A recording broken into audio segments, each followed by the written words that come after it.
Mayor,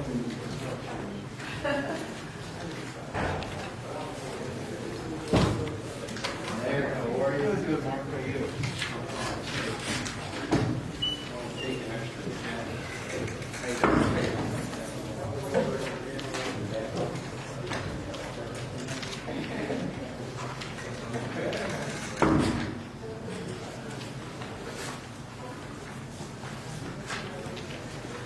How are you? Good to see you.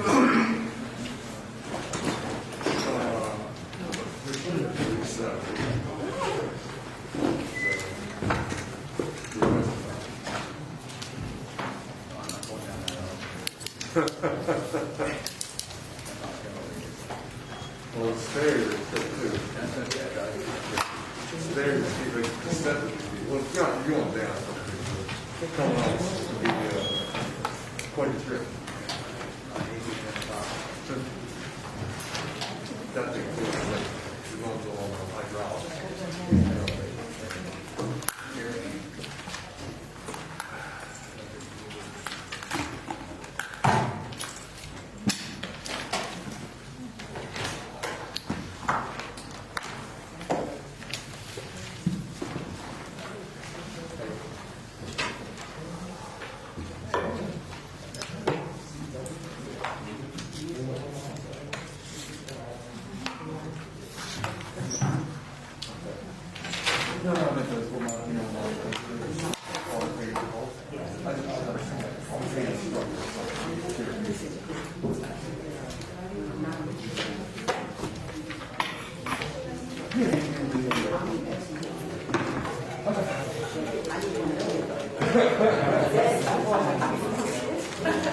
Oh, yeah, yeah. That was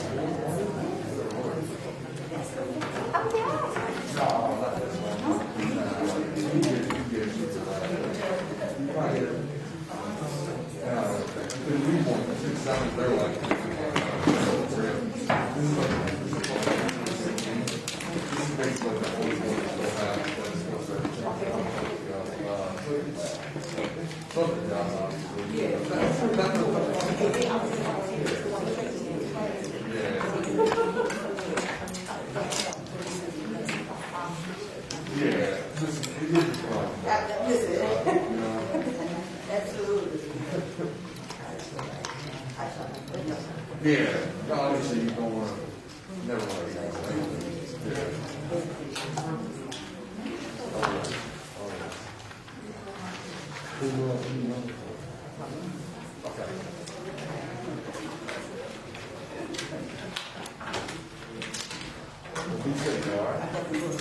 Thank you.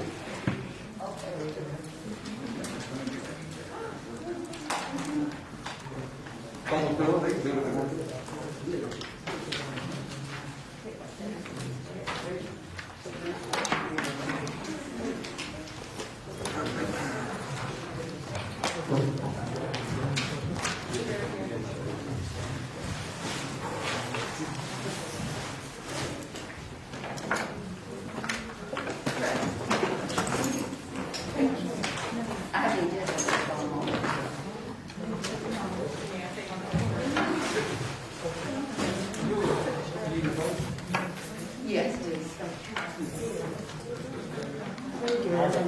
Good. How about yourself, Yolanda?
Hey,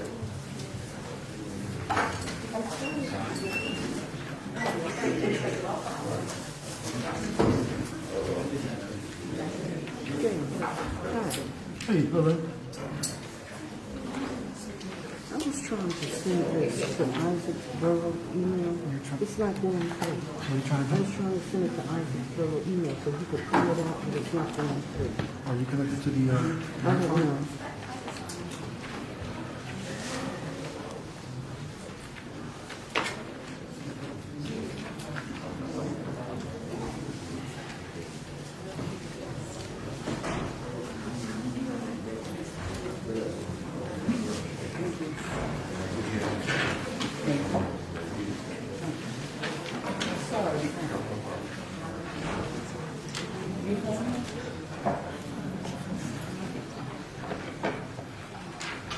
I can send it now? Thank you.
The Borough of Yaden, Delaware County, Pennsylvania Borough Council Legislative Meeting, February 17, 2020, is called to order. Would you stand for the Pledge of Allegiance to the flag? I pledge allegiance to the flag of the United States of America and to the republic for which it stands, one nation, under God, indivisible, with liberty and justice for all.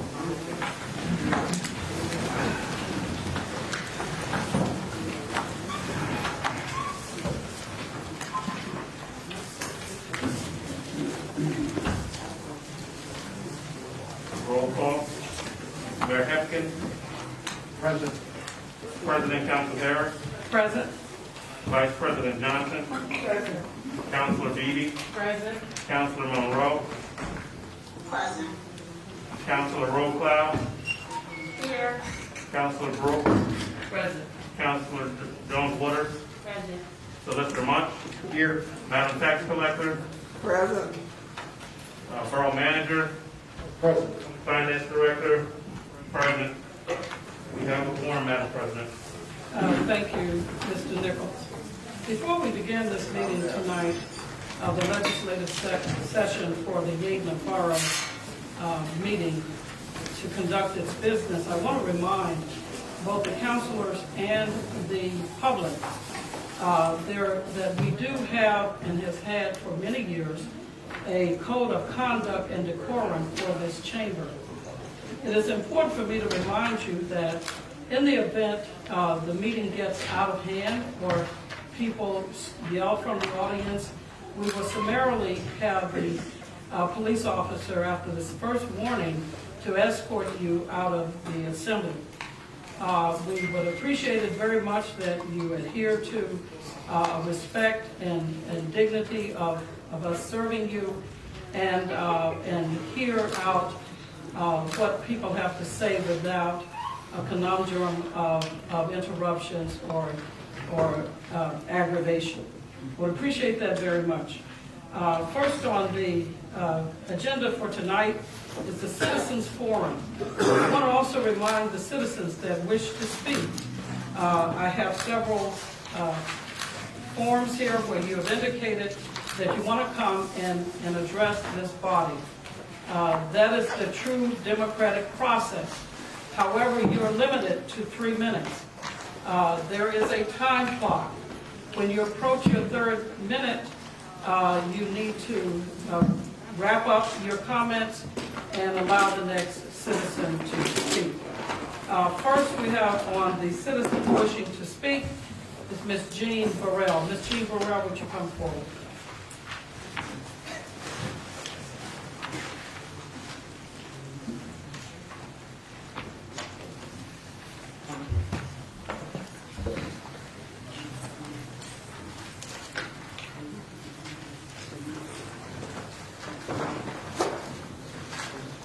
First, I do ask, just as you have asked, that nobody interrupt me until my 3 minutes is up, please. I and many others tonight here are dismayed, distressed, and even angered by your actions. Council President Harris, I was distressed to see the way you bullied at your monologue at the budget session earlier this week. The chief should have had at least equal time that you spent talking about non-agenda items. Hold yourselves to the same standard that you hold others. I hope the chief gets his due process this evening.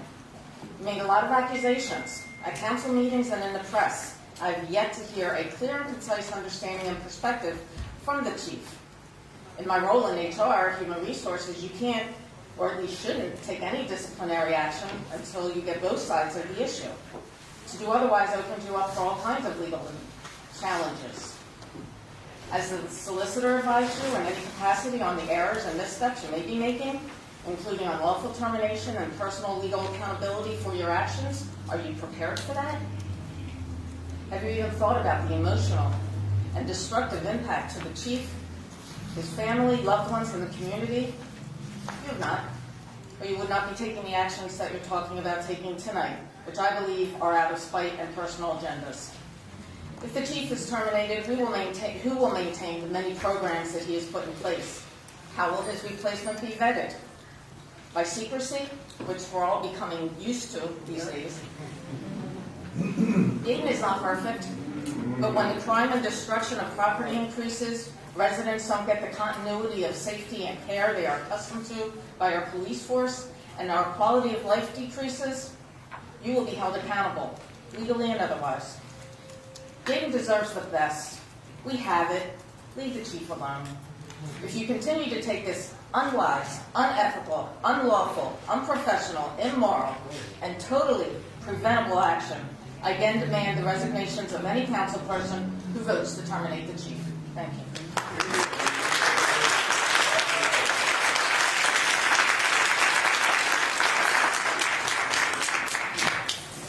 Ms. Clara Johnson.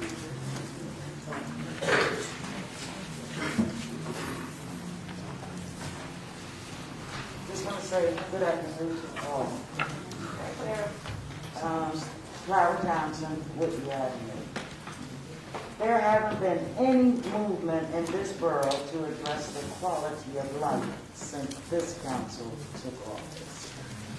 The borough manager has no experience in that field. The solicitor blatantly will not answer any council except for Sharon Harris. The engineer could not answer questions asked at the caucus meeting. Hopefully she can do so tonight.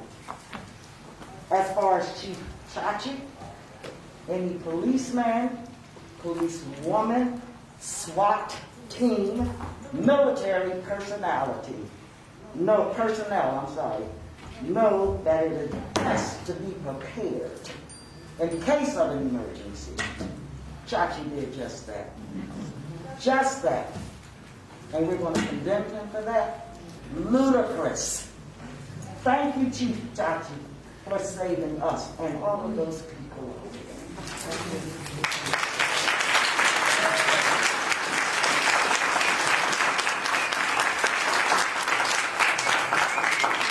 Mr. Ron Francis.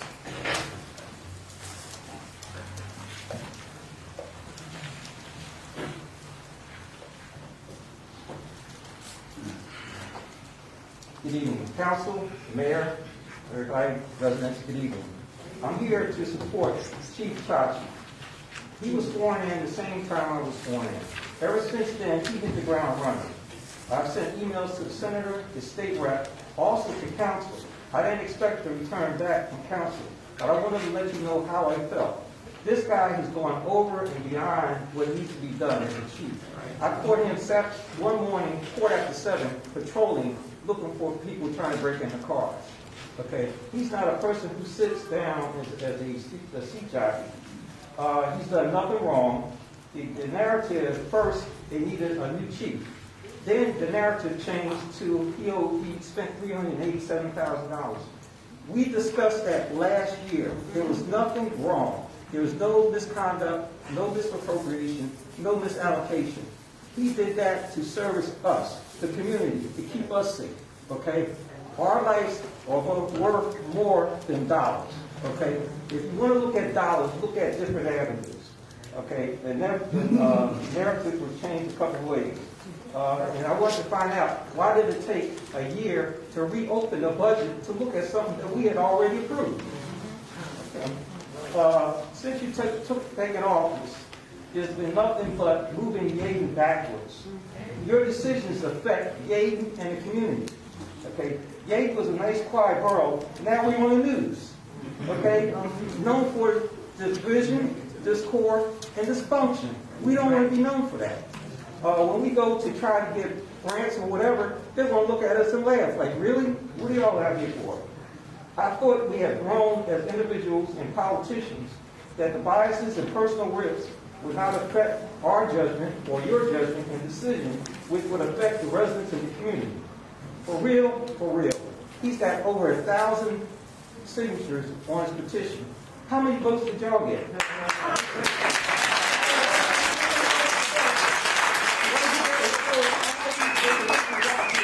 You need to listen to the community, okay?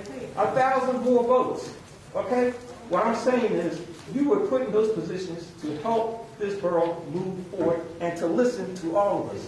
Try it, okay? I'm going to leave you with another thing. Proverbs 6, it says, lying tongues are hard to devise wicked plans, sows discord among brothers and sisters. Proverbs. I added the sisters on there. Thank you.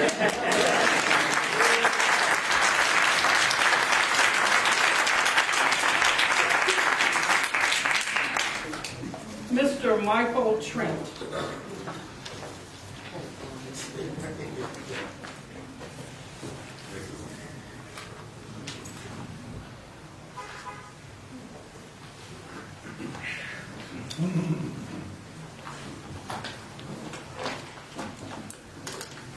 Good evening, council, residents. Michael Trent, Allen Drive. There's a lot of different things I wanted to talk about tonight, but I was kind of surprised when I even saw this expense report. Was somebody having fun with crayons? Because it's hard to follow what all these markings are and for what time frames. Can anybody explain that? Never mind. Y'all in your own world up there. One of the other things is, I don't know if you've ever considered when you do want to possibly release this good police chief, what kind of monetary implications that might mean for the borough, because that is something that you would have to consider, especially with that $250 an hour counselor you have. Listen, sorry, I just wanted to tell you something more. Another thing is that in our social media, our neighbor section, one of the counselors mentioned that there had been some kind of injunction against Restore, the medical dispensary. I called them this afternoon. They're in business. I don't know where that allegation came from, because that's another possible suit you guys might be liable for if you're trying to have an injunction against that medical dispensary. So it seems like at times you're looking more at possibly bankrupting the agency and trying to improve it.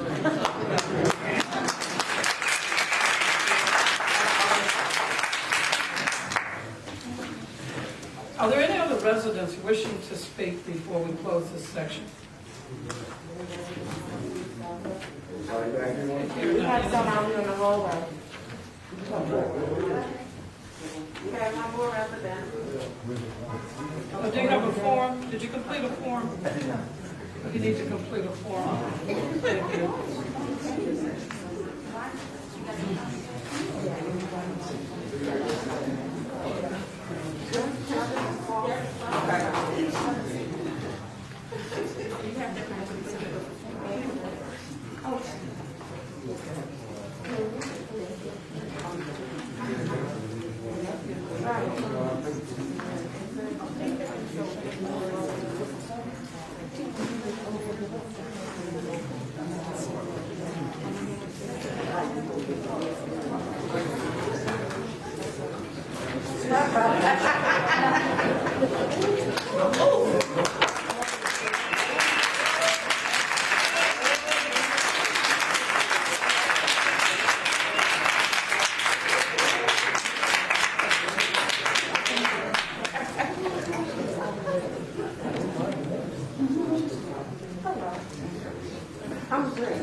Gentlemen, I am a resident on Rundell Avenue. I'll keep this brief. Today I had an opportunity to be at Delaware County Municipal Building. And when I shared with people that I lived in Eden, they said, oh, you're that town. You're that town.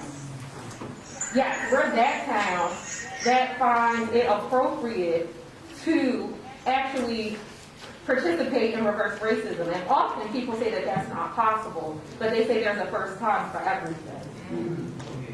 The leadership or lack thereof of this council is disappointing. And for you to be all black women who know the unique experiences that we have to fight injustice and the daily lives, the daily experience we have with systems and barriers and obstacles put in our face, to then get in a position of power and do the same thing just because you have power is despicable. When people talk about being fiscally responsible, you can't tell me this is about fiscal responsibility. We're going to end up in conservatorship because you're going to bankrupt the borough. Whether it is what you're doing with the marijuana facility, saying that they're not zoned appropriately. Yes, they are. It's just not what you wanted. The same thing with the chief. He's not what you want because he doesn't allow you to be unscrupulous. And you want someone to kowtow to you, like why you have a solicitor who does not mitigate risk, but perpetuate risk for this borough. So when we talk about financial implications, it can't be about this. These are about personal vendettas. That's why you have allowed your son to threaten residents, to threaten elected officials, and you talk about appropriate decorum. You get to denounce those domestic threats that your child launched against this community, and you can smirk. I will wait for the day when you end up walking out of here in handcuffs for the unethical behavior. You've already started the pattern.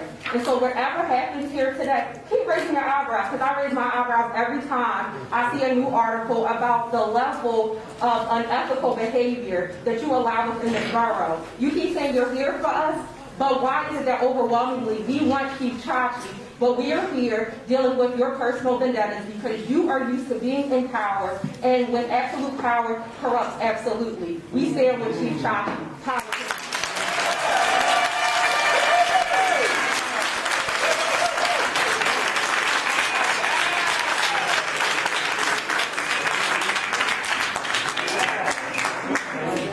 William King. Because she had built.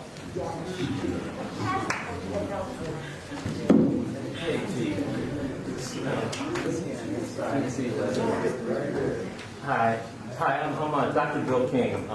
I'm a local pediatrician in West Philadelphia, Germantown, practicing in Philly for almost 30 years, 25 years at least, and I've been in Yaden here for 25 years. You know, my kids have grown up in Yaden. I don't really do a lot of carrying on or talking or speaking out. And this is the first council meeting I've been to. And the business of the council, you know, I find Mayor Hepkins and the Ms. Rocloud and everybody, you know, I've watched the good work they've done. I think Yaden has done a great job at trying to keep itself safe. But one of the things that is true is that our law enforcement is excellent. They're superior. I mean, if I've when I call 911 in Philly, it's a funeral before. It's a funeral before they come. It could be an hour. It could be 90 minutes. I hope I can fight because it's going to not be the police helping me. When I call the 911 in Yaden, before I hang up the phone, I can hear this.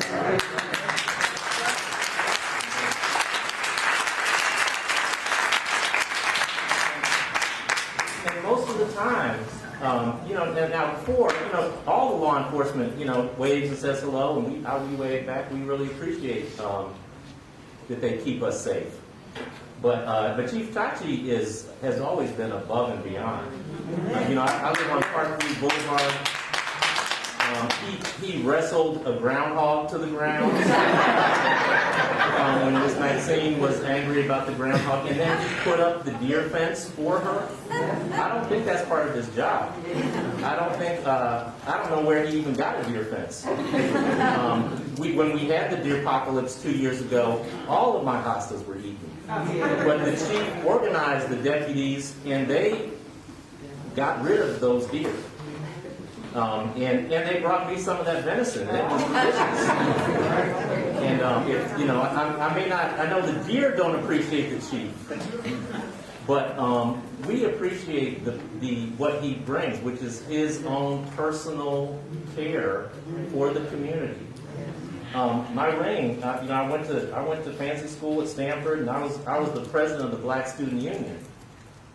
But it's not really about race. It's not about we're a black community. It's about if we are a black community, what we like is we want the police that's our police. The chief is my chief, and so I want him to stay. I like having the knowledge that there's somebody that personally cares about these residents again, and I think that's Chief Patrick.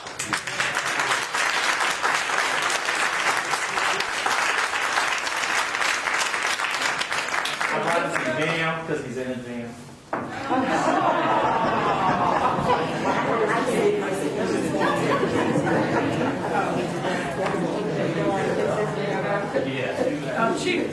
Chief Charles, you want to get your jam so it doesn't fall on the podium there. Thank you, Dr. King. Thank you, Dr. King. Next is Elizabeth Deaver.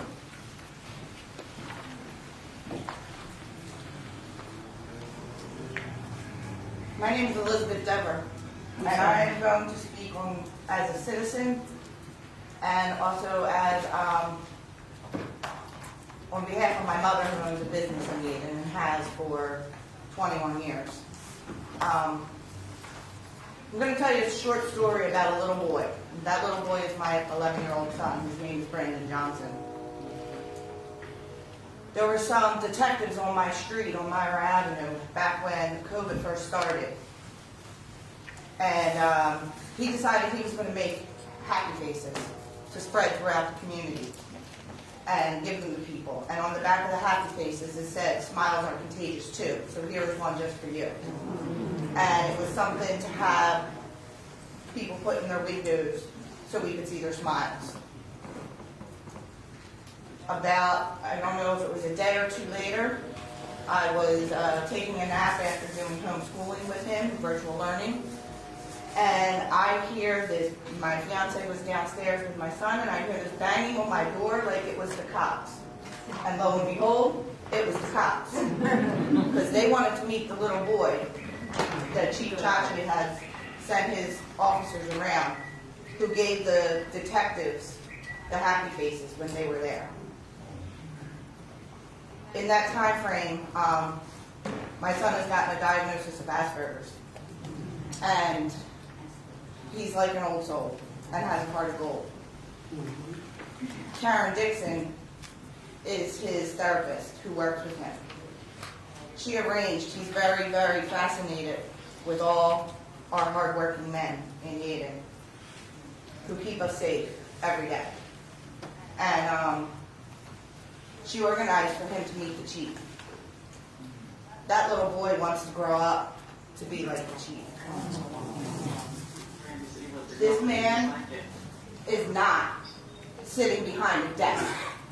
This man is out on the streets keeping us safe. This man is out protecting the child care center that my mother owns, caring for our child care center and the children and the community. This man is part of our community. I've lived in a lot of different towns, Glen Alden. I've never, ever seen a chief out as much as he is. I can't count the number of times he has driven down the street, or any of these officers, and seen my son outside, and my son waves, "Hi!" and he gets a wave, or they stop to give him a high five. the things that they're doing, not just for us citizens, but our youth, to keep our youth off the streets, that's what it's about. And if you have children at home that are young or grandchildren, I suggest you keep that in mind. Thank you.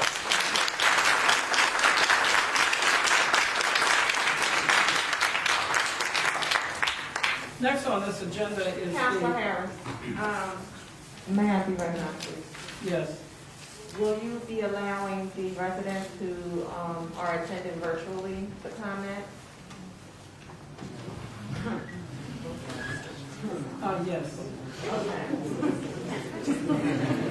I will have, if it's okay, Councilor Monroe, will you please facilitate to assist the residents who wishes to comment, please? All right, if there are any residents on Zoom wishing to comment, please raise your virtual hand and I will call them in the order that I see.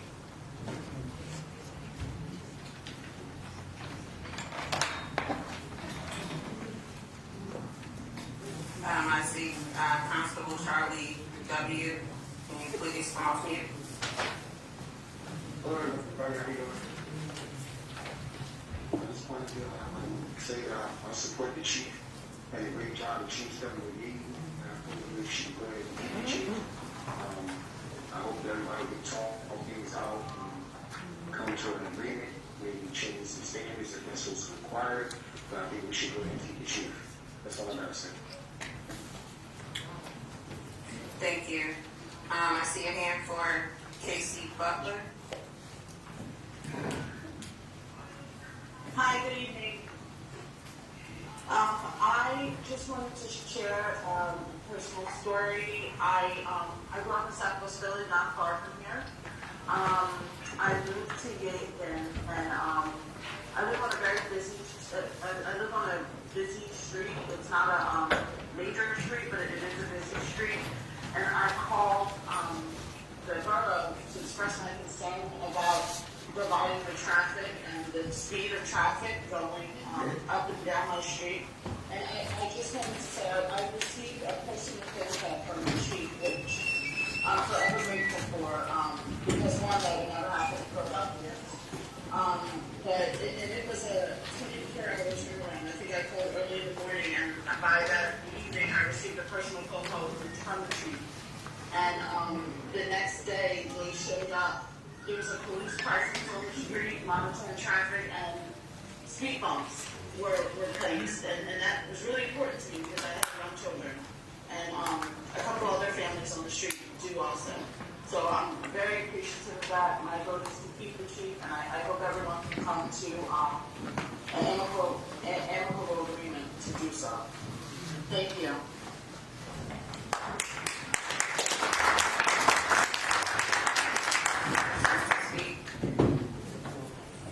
Who's on Zoom?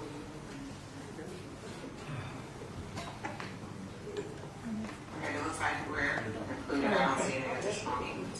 Okay, the next item on the agenda is the minutes of the prior 4 meetings, starting with January 3rd, the reorganization meeting minutes. Are there any corrections by councilors for the January 3rd, 2022? Any corrections, deletions, omissions for that particular meeting? No. I have a correction. Councilor Rowe Club. My correction is under new business, number 8. It says motion to adopt rules of council, seconded by Councilor Rosecloud. I did not second it.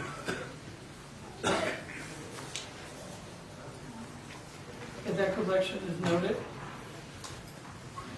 Any other corrections, omissions, deletions?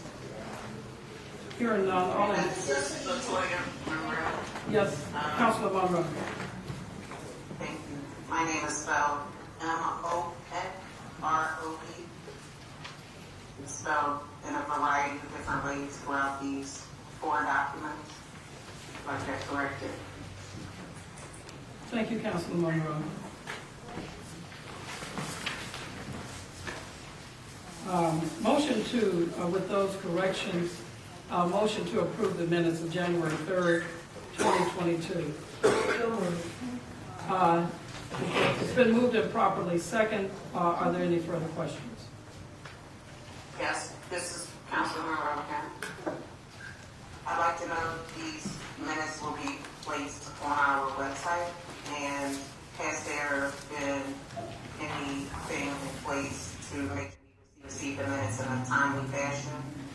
Typically wouldn't be approving 4 sets of minutes all at once.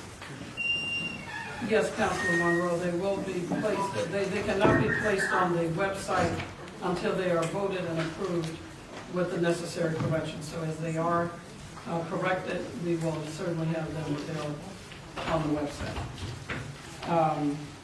All in favor, which indicate a roll call vote for the approval of the minutes of January 3rd reorganization minutes, meeting minutes. Mr. Dawson, Roll call. please. Honorable Mayor Hepkins. Mayor Hepkins doesn't. Okay, I'm sorry. Council President Harris. Yes. Vice President Johnson. Yes. Councilperson Reed. Yes. Councilperson Monroe. What are you gonna eat? Councilor Monroe. Councilperson Monroe. Councilperson Monroe. I find the minutes to be very one-sided, and they leave out a lot of information. Thank you. Councilperson Rowe. No. Councilperson Brooks. Yes. Council. Did you say no? I can't hear you. Yes. Oh, yes. Thank you. And Councilperson Jones Ward. Yes. Thank you. The motion carries. Motion for the approval of the minutes of January 10th, special meeting minutes. What is your pleasure? May I have a motion? Is there a second? Second. It's been moved and properly second for the minutes of January 10th, special meeting. Are there any corrections, deletions, or omissions? Hearing none, roll call vote, Mr. Dodson. Council President Harris. Yes. Vice President Johnson. Yes. Councilperson Deep. Yes. Councilperson Monroe. Councilperson Are these the Monroe. minutes that indicate that I have a debt to pay to the borough?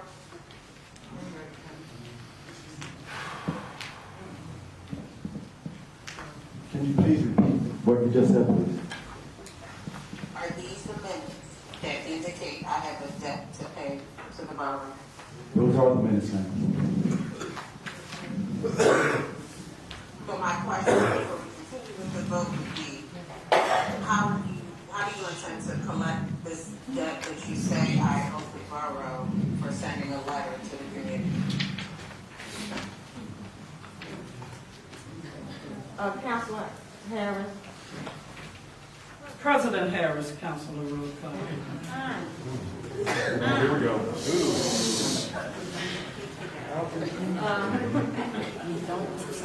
These are not the minutes. They're not the minutes. The minutes we're discussing at this point in time is the January 10th, 2022 Borough Council special meeting minutes. The minutes you're referring to, Councilor Monroe, is dated January 20th. So right now, we're on January 10th. All right.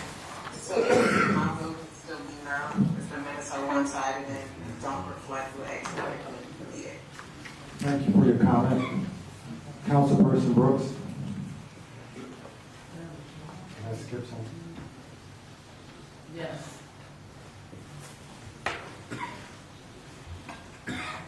Are you saying yes or no? She said yes. She said yes. I said yes. And Councilperson Jones Waters. Yes.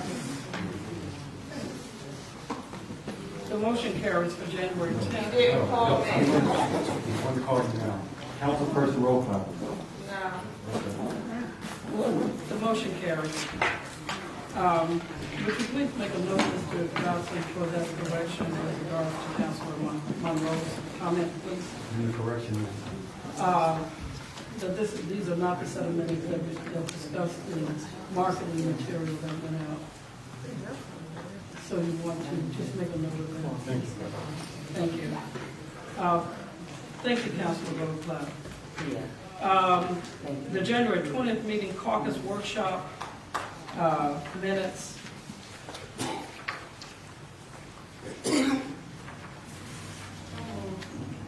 Is there a second? Second. It's been moved and properly second. Are there any questions, omissions, deletions for the minutes of January 20th? This Councilor Monroe. You have the floor. My question is, how does this council intend to hold me accountable for sending out a letter to the community about community items as a former president and intends to charge me for it? When it's okay for me Okay, so that's not to for lunch.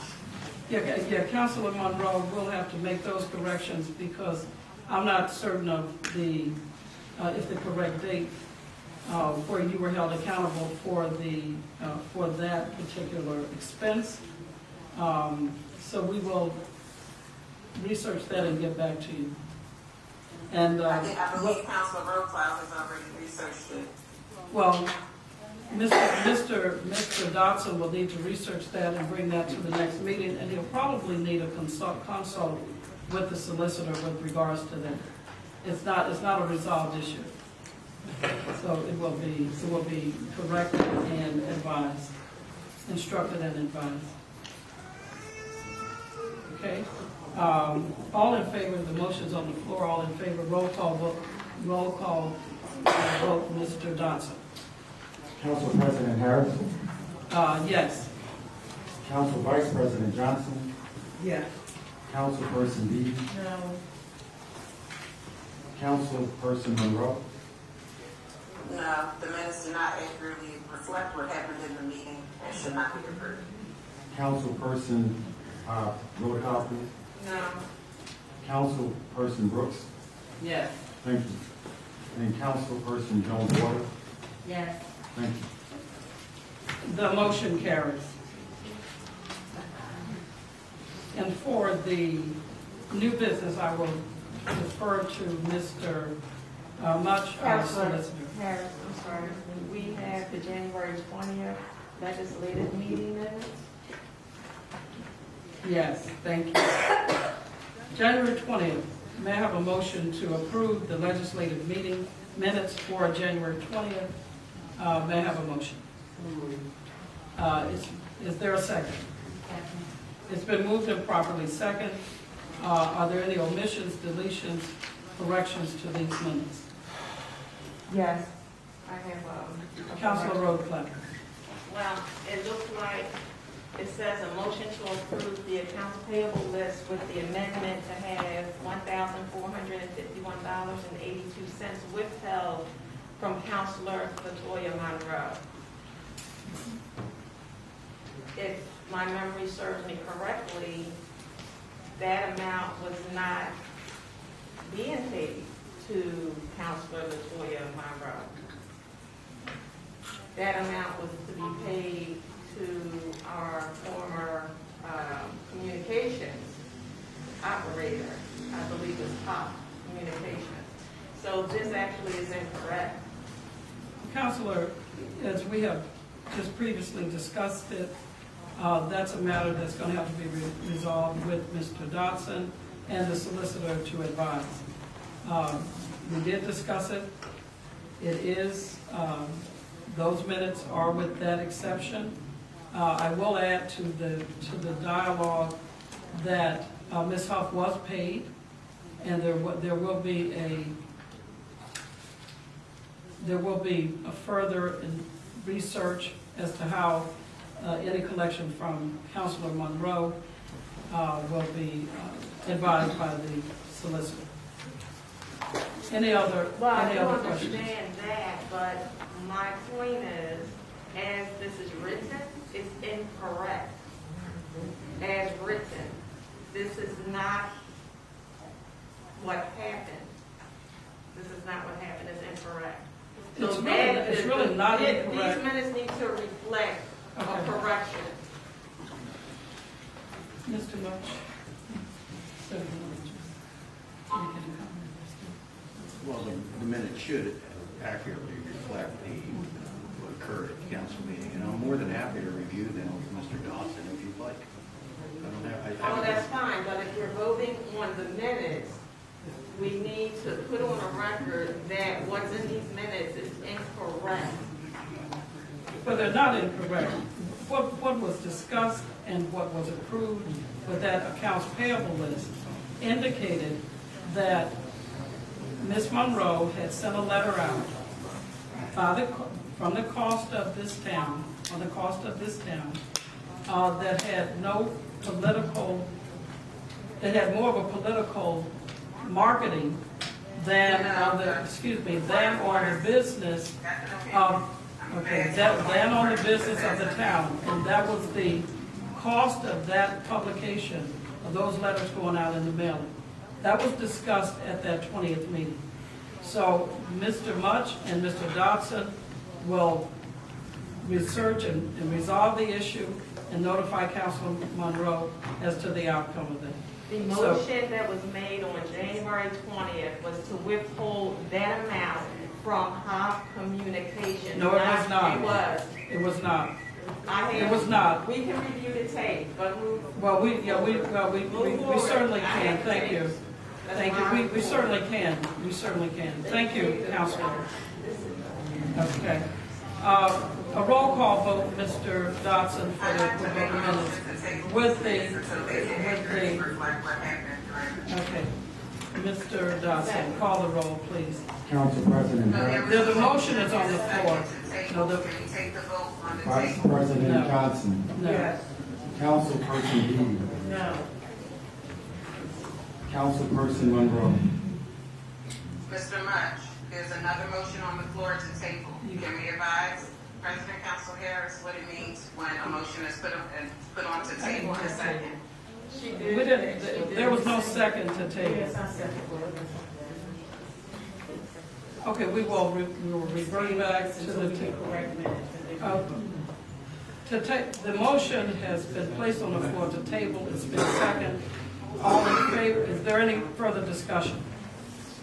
Hearing none, I will call for a vote with regards to the tabling of this matter. All in roll call for the table. Council President Harris. No. Council Vice President Johnson. No. Councilperson Deedy. Yes. Councilperson Monroe. Yes, the minutes need to accurately reflect what happened to the meeting. We should table them until they're correct. Councilperson Rowe-Cloud. Yes. Councilperson Brooks. Yes. The motion, Councilor Jones. Excuse me. Councilperson Brooks, are you saying?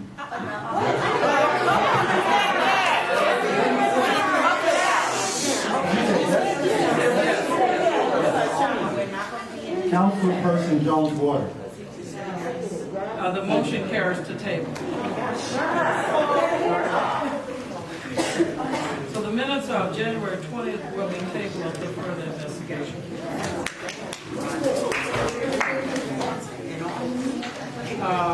Now, under new business, I will refer to the solicitor that will bring the matter of consideration with regards to Mr. Picaro.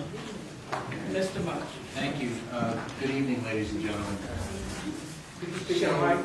I'm sorry. Speaking of Mike. Can you hear me now? Yes, sir. Okay. So back on January 10th, this council had decided that they would provide Chief Picaro with due process. And the essential requirements of due process are notice and an opportunity to respond. And they directed me to issue a letter to the Chief's representative, Mr. Goodman, who is here this evening.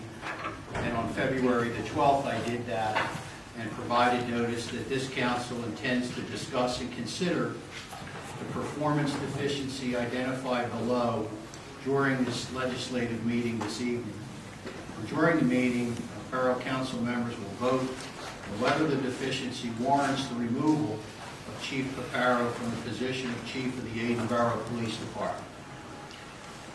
I indicated to counsel for Chief Paparo that the deficiency demonstrated by Chief Paparo arose out of his violation of the police collective bargaining agreement during 2019 and again during 2020.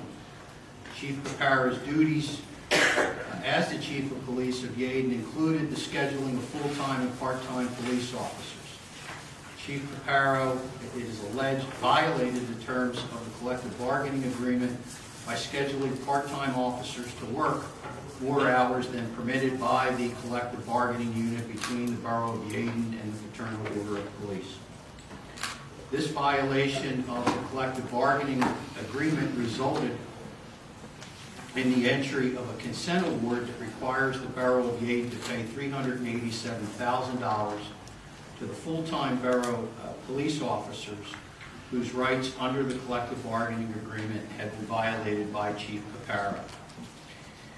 We invited Chief Paparo and his representative to appear at this legislative meeting and to participate and take advantage of the opportunity to respond to the above allegations and to explain Chief Paparo's role in the events that led to the entry of the consent award.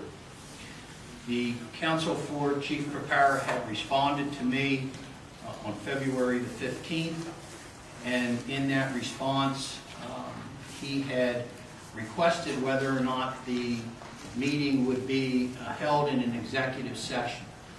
And under the Sunshine Act, personnel matters are usually held in executive session unless the employee or the person that we're having an executive session for indicates that they would prefer that to occur in public. And counsel for Chief Paparo had indicated that he would prefer an open meeting, and thereby we have not gone into an executive session to talk about the personnel matter. In addition, counsel had indicated to me that he was going to move at this hearing tonight for the recusal of members of Borough Council, specifically Council President Sharon Council Harris, Council Vice President Liren Johnson, President Pro Tempore Tamika Jones-Waters, and Council Member Carlette Brooks.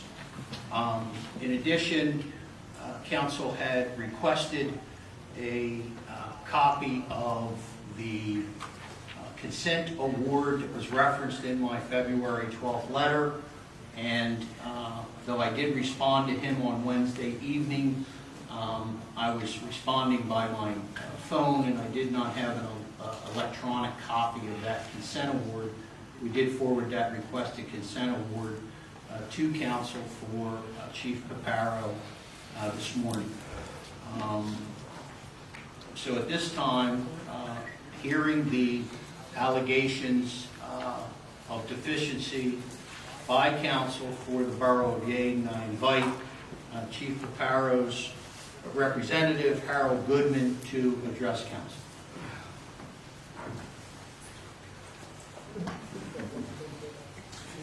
Madam President and members of council, a week ago, I stood before you and made a motion that the four members of council that Mr. Munch just identified, by necessity of constitutional law, borne for many years by both the United States Supreme Court and the Supreme Court of Pennsylvania, must step aside.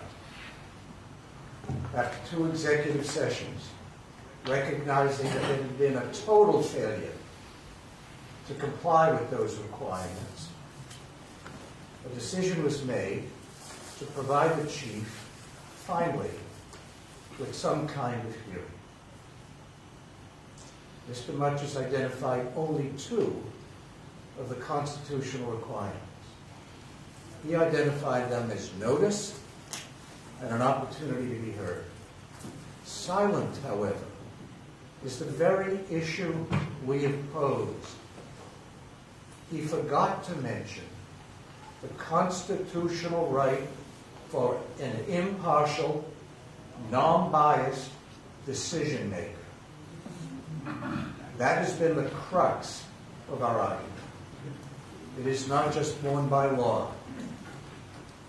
It is borne by facts that are now going to develop over the course of really the last year.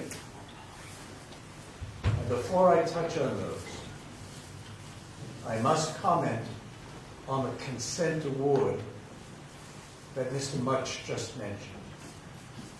This underlying claim as we stand here today is the chief engaged effectively in wage theft. $387,000 that should have been in the pockets of full-time officers. And he referred to a consent order, which I didn't get until this morning, which the chief never got. Never. That award is dated August 25th, 2021. 8-9 months have passed. Due process requires promptness and, yes, an opportunity to be heard. So why wasn't the chief provided this at the same time? Why wasn't the chief given the opportunity, which is he expressed at the time, to take this to arbitration, not to a settlement? He was never notified. And Mr. Mutch, let me read paragraph 8 of this document. The consent award does not constitute an admission of any wrongdoing on the part of the borough or any of its officers, agents, employees, and or representatives. So how is it, without giving him an opportunity to be heard, without even giving him a copy of this opportunity to speak, does it now come up before a new council? That's a violation of due process.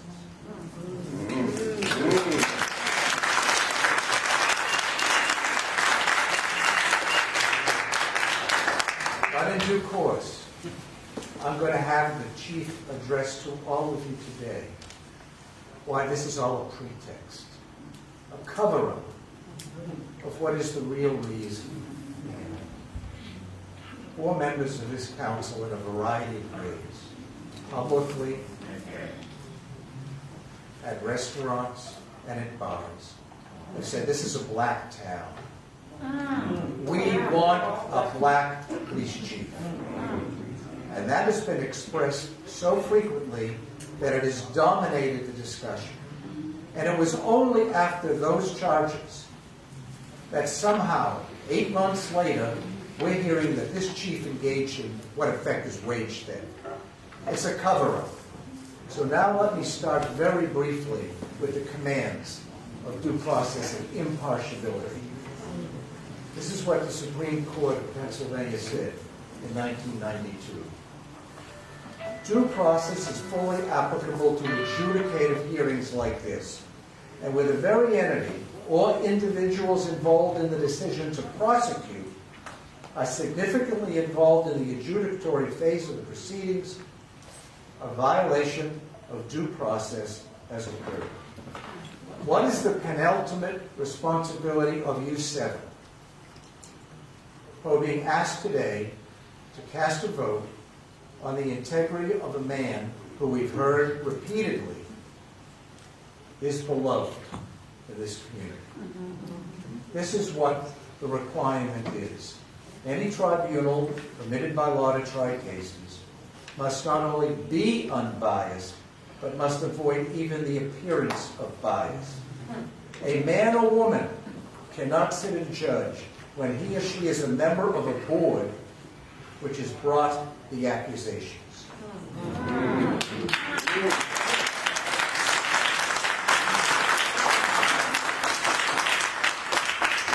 Now it is with respect, Madam President, and with the dignity of these proceedings that I am compelled to lay out why four members of this council are constitutionally unable and therefore disqualified to cast any vote on this motion.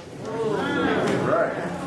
All right, teach. And these are but illustrative examples. They are not a complete list. Shortly after the primary last year, now Vice President Larry Johnson specifically told Council Member Roadcloud that this was a black town and we want a black police chief no matter what Chief Paparo has done. Not true. She also made that statement to Nafis Nichols, who I believe is here today, the finance manager at Stinger's Bar, in which she made the same statement. And just like the council person, he is prepared to support that. Now Vice President Larry Johnson, repeated that in a variety of statements she made to Councilmember Roadcloud after the general election. And then on Sunday, January 2nd of this year, at the Springfield Diner, in the presence of Councilmember Nicole Baby, Carlette Brooks, and Liana Roadcloud, she made the same statement. This is a black town. We've got to have a black police chief. Now, they didn't finish that. They then went, those four, to the Illusions Bar, a restaurant in Clifton Heights, in which Ms. Brooks, Councilmember Brooks, has a financial interest. There they were joined by Madam President Council Harris and President Pro Tem Jones Walters, at which they discussed the termination of Chief Paparo and replacing him with a black chief. Now again, I am laying this out as evidence, and I am doing it against the constitutional background that the Supreme Court of Pennsylvania and the United States have set. It's not even necessarily proof of bias that we have to maintain, but merely the appearance of bias, which is clever. At that same meeting I just discussed, we are prepared to prove that Councilmember Jones Waters said that she would call a black police officer in Philadelphia, Officer Jonathan Josie, to see if he would be interested in applying to be the next chief because he's black. The next day, when all of you were sworn in, January 3rd, now Vice President Larry Johnson called Black Detective Ferdy Ingram and offered him the job as police chief and told him that he could write the length of the contract and its terms. They have statements. I would appreciate the opportunity to finish my remarks. We have statements to support that, and we are prepared to produce them. But can anything be more biased and partial than making a statement like that, indicating that this chief is going to go and the detective should take the job? He declined because he said, this is the chief, and I'm not getting in the middle of this political mess.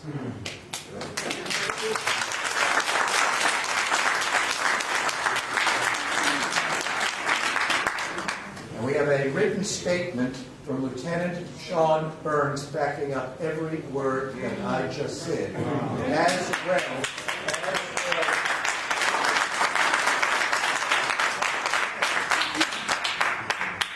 take a step back and wonder, as I identify people who put their own lives in somewhat risk because of fears, anxiety about retaliation.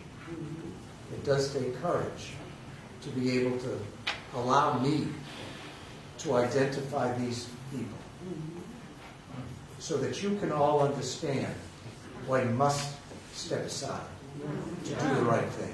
But there's more. There's more.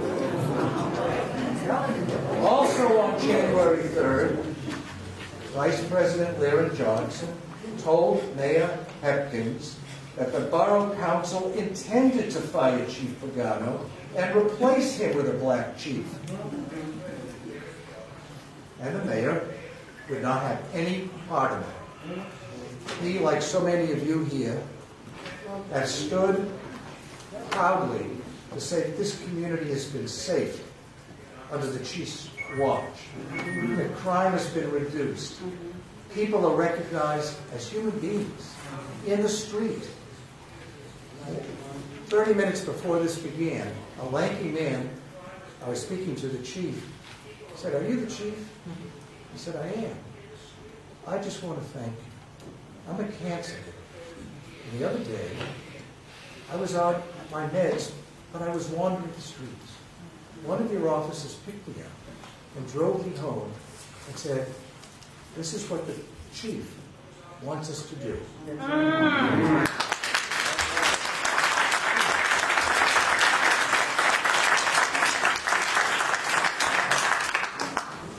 Not only that, but in several other messages, Ms. Lyra Johnson conveyed the same message at the Springfield Diner to the mayor. We want the chief out. We want a black man to replace him. I go now to February 5th of this year, Swarthmore, Pennsylvania.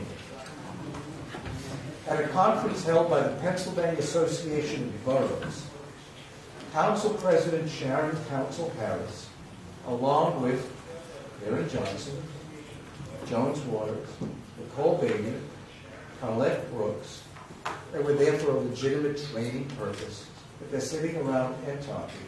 And again, they indicate, we're going to fire Chief Pagano, and we're going to offer him 3 months' salary if he resigns.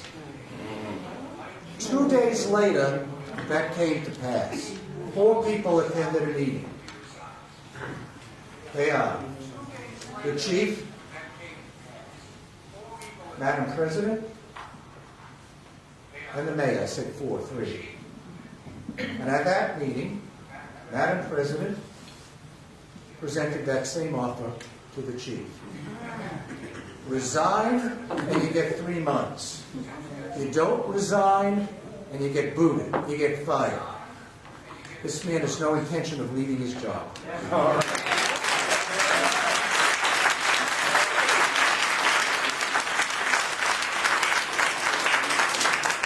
More importantly, he has no intention of leaving this community that he served and that he loves. So he said no. And Madam President, you said we've got 2 witnesses, the mayor and the chief, then you are insubordinate. Can you imagine that? Being insubordinate because you refuse to resign. So as we come to the more present of last week, do you remember what was in front of us? Yes. Posters. I don't know who did it. And maybe Madam President or Mr. Munch, you will identify who put these posters up to face the audience. Blown up, a giant check. Quote, 16 full-time Yaden police officers disregarded by Chief Chachi in the amount of $387,000. They're ready to prosecute right then. That is the co-mingling of activities. Tonight we're going to judge. Last week, in addition to everything else I've said, these posters are put up, and the chief is effectively accused, as I've said several times, of wage theft. Despite the consent award that I just mentioned moments ago, that said no one is responsible for this. And you will hear why as the chief addresses it himself. Now, just yesterday, we have now indications that Mr. Mudge, the solicitor for the borough, contacted the FOP's representative. Think about that for a second. To say, if we fire the chief tonight, will you get us a new replacement? Like the lieutenant. Never happened. Sir, Never happened. if you would like to take a stand someday, I will not only gladly cross-examine you, I will put Sergeant Reynolds on the stand to support it. But let me finish my statement. And as a result, Reynolds went to the lieutenant, who reported it to the chief, and we now have it in writing. So again, if tonight is to be a fair proceeding, if tonight is to be a fair, impartial proceeding, why yesterday are we talking about a replacement for a man who loves this community and has served it well? After the chief addresses you and responds to these false charges that have been made, which impact his reputation, his status in the community, I will come back to make a few concluding remarks. And now, and it is with respect, but necessity, I ask the four of you to refuse. And Ms. Brooks, I have not intentionally gone over the comments made regarding your business. You cannot stand more important than your duty as a counselor to be fair and unbiased. I've made my point on that before. And so I thank you for listening.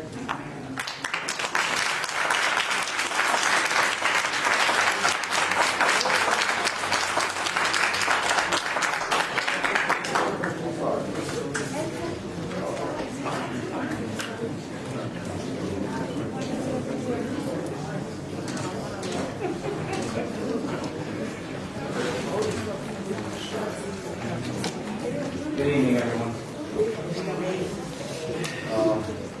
Thank you for this opportunity to be able to go over this. There's a lot that I have some notes basically just to refresh my memory. I'm going back starting when I got here. So part of my contract, and I'm going to go through this year by year so everybody can understand the dynamics that were going on here when I arrived. My contract basically tells me I need to consult with the mayor daily on various things, which I do. Him and I talk weekly, if not daily, about the goings on in the police department and so forth. Some of the things that I was asked to do when I got here was to evaluate the police department manpower situation, evaluate the police department with the part-timer situation, evaluate the policies and procedures, increase police presence in the community. And on a note, I've actually gotten phone calls from community members saying they're seeing too many cops. That's a great thing. So that means that I'm succeeding in that people are seeing cops. And the guys that are working for me, they know that. They know I want them out there. They want to be visible. And again, some of the stories that you're hearing, the gentleman tonight that stopped me, I love you guys. You guys are carrying out the philosophy that I'm giving to you, that everybody's a human being and treat them like a family. That's what you're doing. So I applaud you guys. You're carrying it out.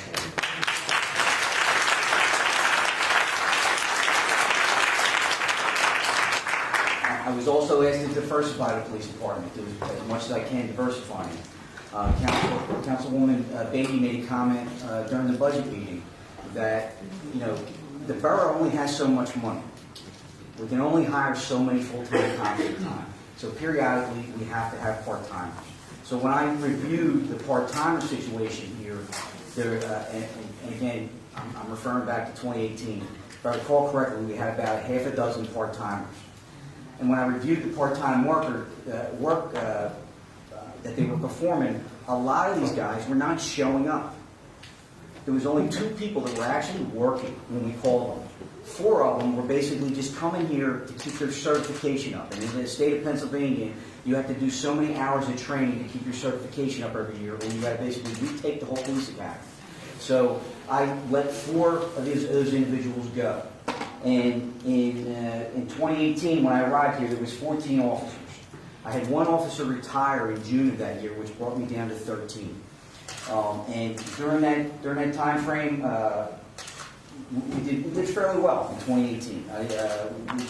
We didn't have anything major that resulted in me having any issues where I reached out to the mayor saying, hey, I need to think outside the box and do something differently. So 2019 comes into play, and 2019 comes in an effort to create some diversity and increase my part-time staff. I hired a Palestinian male, an Indian male, a black male, a white female, and three white males in early 2019. When I left Upper Darby, one of the things that I put together that was part of putting together was a field training program. And a field training program requires that an officer rides with a full-time officer for 10 weeks at a time. And it works out to about 400 hours. And the thing, as a police manager, all right, one of the things that I'm constantly got to be keenly aware about is that if I put a cop on the street with no training, all right, if he stops you and does something wrong, all right, I'm subject to a federal civil rights violation under 1983 of the federal code. All right, and you want to talk about dollar figures?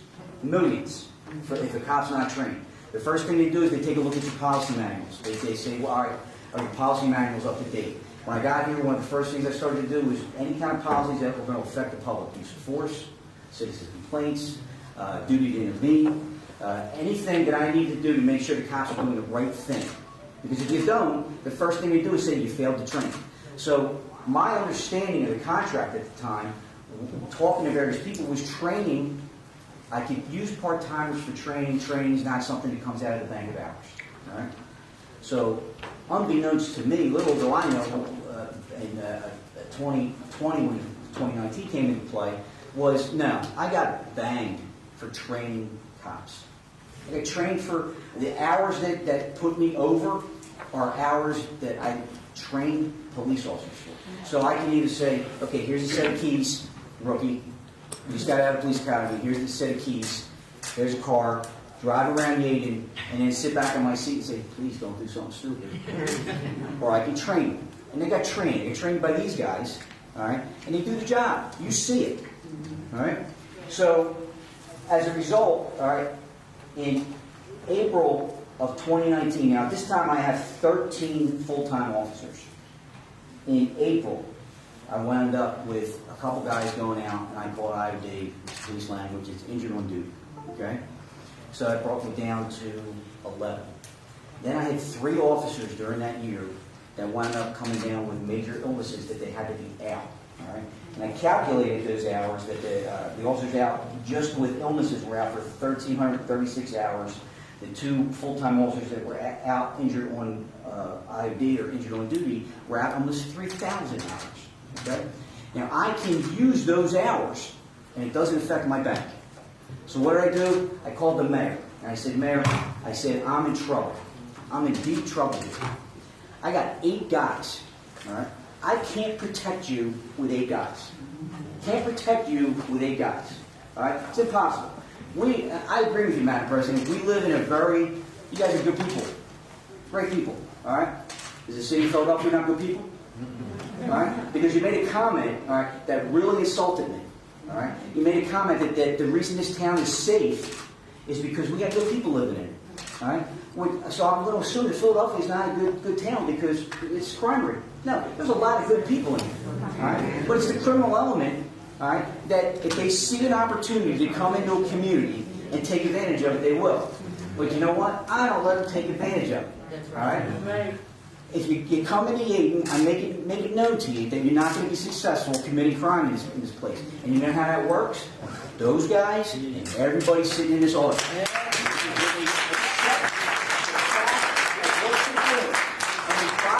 Mission, all right? They buy into the mission that we can't do it alone. They can't do it alone. We need you guys to call us, all right? And they embrace that. And you know what happens? It gets out to the bad guy. Don't come in the Yaden. They pick up the phone. They call the cops, all right? Because they know. They listen, all right? I got on that next door, all right? And it was like I'm still PO'd at next door for kicking me off the public side. Because I used to sing, I had all my guys on that side. And I told them, I said, I want you to go on there while you're working. All right? If somebody complaining about, hey, somebody blocking my driveway, go to it. let them know you saw it, because they matter. Even as something as stupid as a dog pooping on somebody's yard. All right? Go and give them the dignity that you're talking about. They're calling you. Go and talk to them. So now I'm down to 8 guys. I call the mayor. I go, Mayor, I can't do this. All right?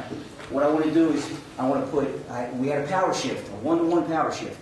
Both my guys were out of date. So I asked him, I want to put 2 part-timers on that power shift so I know those guys are working.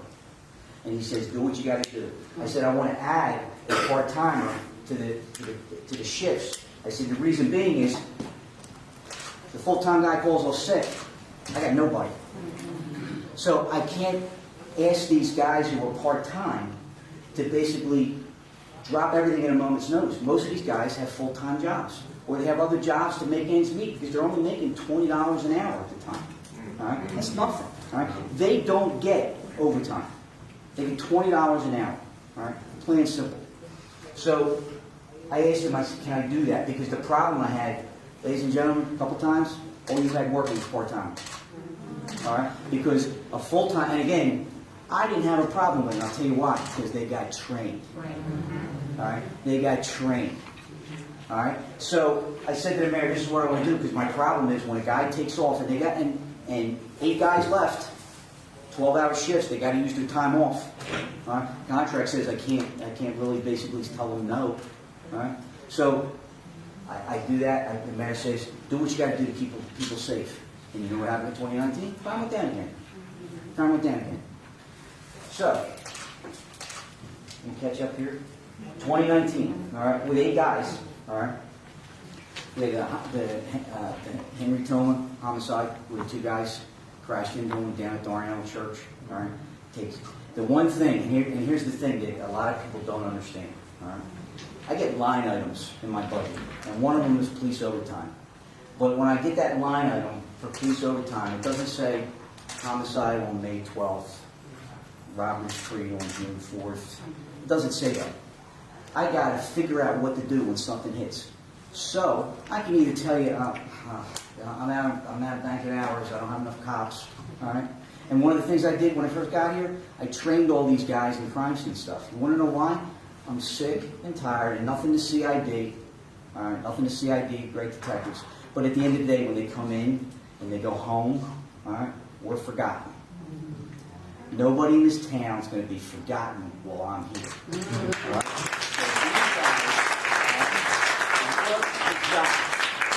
And it takes manpower to get it done. So if I got to get it done, and I'm sitting there, and I'll get into the bank of hours what I came up with at some point, but it's got to get done. So we had the Henry Toma homicide. It took a lot of investigation, but a lot of good guys. All right. We had another homicide where guys were delivering, trying to make sales of hair. You guys saw what I told you about not doing that stuff at night. And that's why the Aid and Safe swap zone started out front. So you can come out front and not be perpetrated by a robber. This guy goes to and tries to sell hair, and he gets robbed. All right? Problem for the bad guy is he had his own gun too. All right? And shot and killed the bad guy. All right? But guess what? Then we wound up locking up, I think it was 3 or 4 people as a result of the robbery that they had set up on this guy. All right? It takes manpower, it takes work. But you know who else did it? The Yaden cops did it. Nobody else. All right? So then, during that same year, all right, we had a robbery spree. Part of the contract, and I'm going to read you the part-time contract language so you can see just how convoluted and how people sit there and they scratch their heads sometimes. All right? Part of this consent award, the FOP and the solicitor were supposed to put language together that everybody can understand. It's not in the consent award. And like I said, my attorney got it this morning, about 9, I think it was, and I got it shortly thereafter. And I was hoping to see the language that would help me, that would help guide me. No language. All right? None. All right? So, also, in 2019, all right, one of the things that I do when I'm working with my guys and dealing with my detectives is I look at the cold case murders. And I'll take the cold case murder off the shelf and I'll start going through it. And in 2019, I went through one of the cold case murders. And I was like, I'm pretty sure you guys got both suspects. that you interviewed both suspects in this job. And the reason why that became so endearing to me is because the grandfather, Zion Vaughn, had reached out to me about it. And I told him, mark my words, we will lock somebody up in that case. And you know what happened? We solved that job. All right?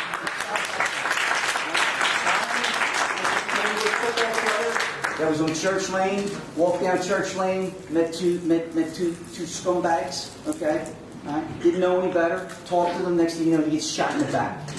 All right, by cowards. All right, but I wouldn't stand by. We put some effort and work into that, and we locked up 2 guys for that. What else?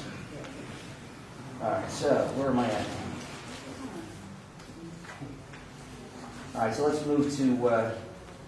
Oh, and also during this time frame in 2019, I let the mayor know that basically I was short 3 sergeants, a lieutenant, and 8 cops. Okay, and that's not including the 5 that are out there.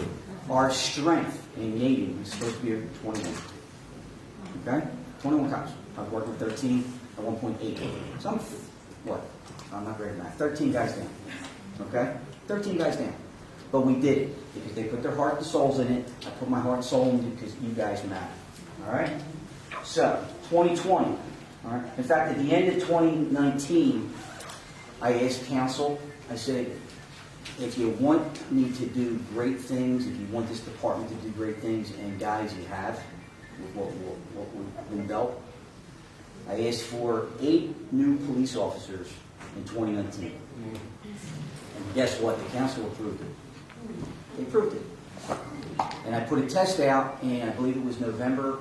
They did the test in December, and guys were telling me that in past times that they gave tests, they had like maybe a dozen people come out. We had over 50 come out to take our police test. All right. I said I like to save money.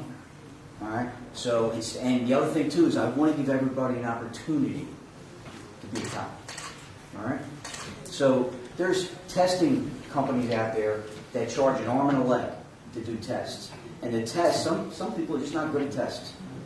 So what I did, all right, is I reached out to the Delaware County Community College and I said, can you put together a police entrance exam for me?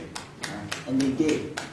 The best part about it is you've already taken the test. So guys that are getting out of the police academy, it's there.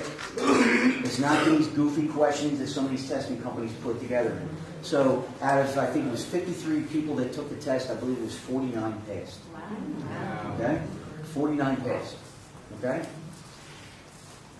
We do all the thing, and I deal, and again, try to save money.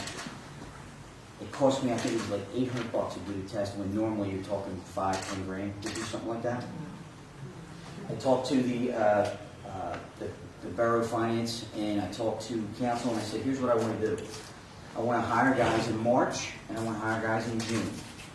And the reason being is you spread the timing of the personnel out, so it reduces your expenditure for the year. So, with that being said, COVID starts to rear its ugly head. All right? And on March the 5th, I got my wish. I got 5 of the 8 police officers I wanted, including the first female police officer. All right? I was very proud of that. She was a part-time officer, and the best part about it, only 1 officer out of the 5 was not currently a part-time Yaden officer. So you know what that did? It saved me all the money in training, saved me all the money in uniforms, all right? And I is now up to 17 police officers.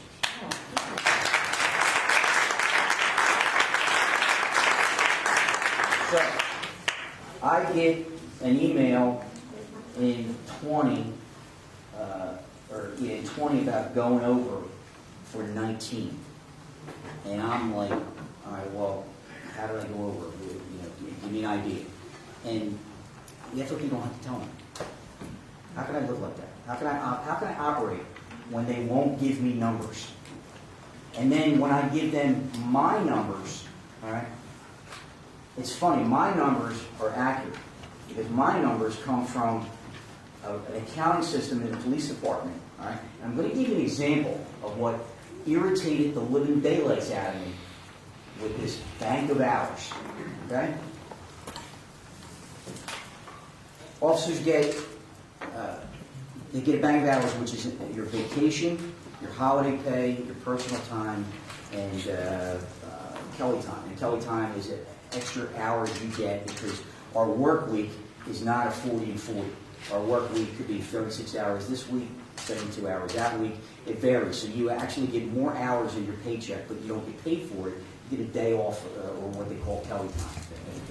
Again, this kind of stuff. All right. So when I calculate the vacation at the beginning of the year, I had I think it was 2,100 hours. All right?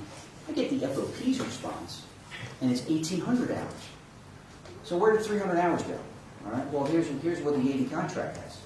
Yaden contract, when the FOP guy goes to the finance department and says, "Can you print me out what the officers used for vacation?" She prints out what they've put in for vacation that year. Problem is, all right, which drove me insane, was that's not factually correct. Because what happens is you can sell back vacation time and Kelly time. So all my hours that were accurate were now reduced by what they didn't sell back. Everybody follow me on that? All right. So now I'm missing 300 hours here. I'm missing 400 hours here. I'm missing hours here. All right. And then it comes down to discrepancy. Well, I can use part-timers when their training doesn't affect my bank, but I can't train part-timers. Something wrong with that. So at that point, I'm having a conversation with the FOP guy, and I say, "Hey, listen, I'm doing my calculations, and I'm actually 79 hours under." And then I do another calculations, and I go, I'll give you this. It looks like I may be 49 hours over. But I need help understanding what's what. And I said to him, "I'm getting ready to hire 8 guys this year." I said, "I'm going to get 5 in March 5th, keep that date in mind. 5 guys in March, on March the 5th, had it already set up, 3 more guys in June." And the guy says to me, "There's no way you're getting 5 guys in March. There's no way you're getting any guys." And I'm like, "I'm telling you, they've approved it." He says to me, "If you get guys in March like that, I'm going to withdraw the grievance. I'm not going to proceed." So then what happens? March the 4th, all right, and I just found out about this recently. March the 4th, he had filed a grievance with the mayor. All right? Problem was, I never got it. Then there's a grievance filed with council. Council never got it. All right? So in March of 20, all right, let me, there's a lot of stuff going on here. All right, so that's 19. All right, the beginning of 20. So then 20, I get my guy. I got another guy retires in January of 20. One second to catch myself up here. All right, so COVID hits. Here's another thing that came into play during 2020. COVID hits. COVID, the mandatory quarantine is 14 days. All right, 14 days. The borough was paying officers. They was paying everybody because it was so new to everybody. Nobody knew what to do. Nobody knew how to handle it, how to carry it. Whether you're sick, use your own sick time. So I think the national standard was if you got COVID and you were doing your 14-day thing, you got paid like you were here. All right? I kept accurate records. All right? And I probably missed some because I was out for 14 days. All right? And the numbers, he comes back with a sick number 500 hours less than what I have. Now, if I got this accounting thing and I told, all right, I remember telling the mayor and I believe the council that I had this accounting thing because we didn't have a program. So I had a secretary keeping track of everything. I created a new form system in 2018, I think it was, where you had to fill out not only, in fact, you had to fill out when you were sick. So when you got into work the next day, you had to fill out a sick slip so I could keep track of it. All right? Put the county system together. If you're going by what the payroll clerk is giving you, and it's still carrying you as working, you're missing 500 or more hours. So you see how these numbers are starting to add up? Yep. Okay? So, catch up. So 2020, we're dealing with COVID. 2020, George Floyd comes into play. All right?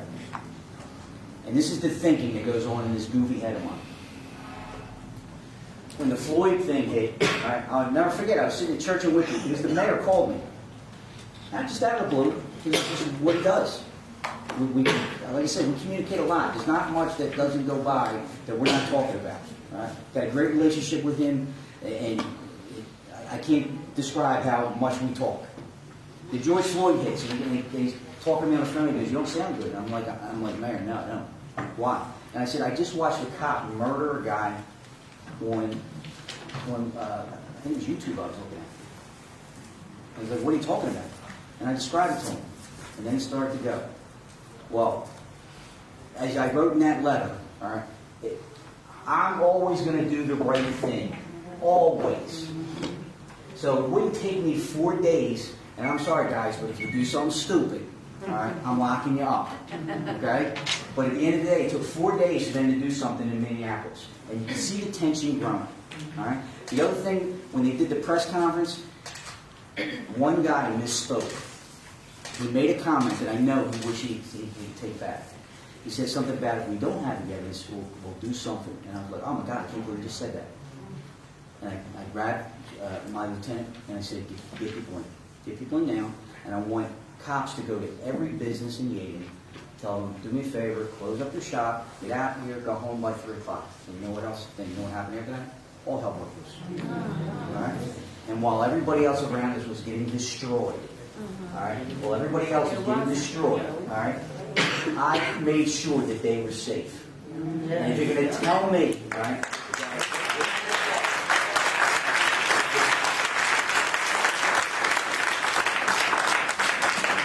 If you're going to tell me that I was wrong, because here's another thing about the part-time contract, all right?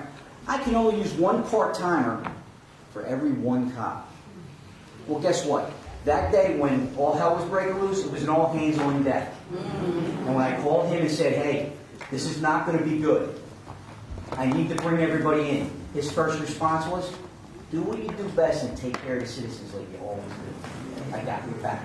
And he does. And I did it, and I brought guys in, and I'm telling you right now, I'm not wrong for doing that to make sure you see what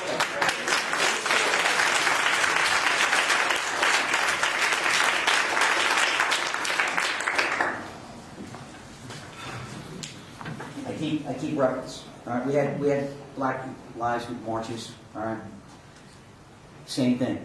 I only have so many counts. I can't use all my part timers if I don't have all the counts because I got to do one. Sorry. All right. The thing I got to worry about now when you're marching is the idiot that wants to kill you because of the color of your skin. Okay. So I am not going to be able to sleep well at night if I sit there and I say, and here's the thing that everybody needs to know. I've been asking, demanding, right? My wife will tell you, arguing over and over again to get this in front of an arbitrator because this may have worked back in 1997 and 2003 when it was put together, but it don't work today in this environment. Right.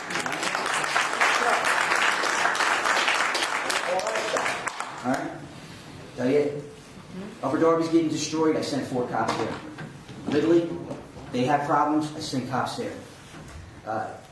People are having problems with marches and stuff, I send cops there. Because you know what? If I don't send cops, they're going to send them to me. Exactly right.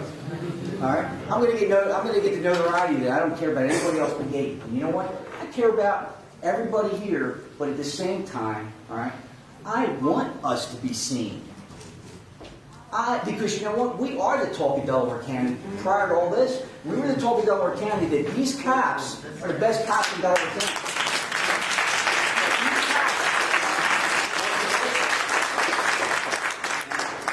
Here's another thing that drove me insane with this grievance, and another reason why I wanted to go in front of an arbitrator. All right? Every full-time cop got offered overtime. And my attorney's correct. I'm actually being accused of, like, the check. Like, come on. All right? That destroyed me. All right? There was no reason to humiliate me that night by printing that check.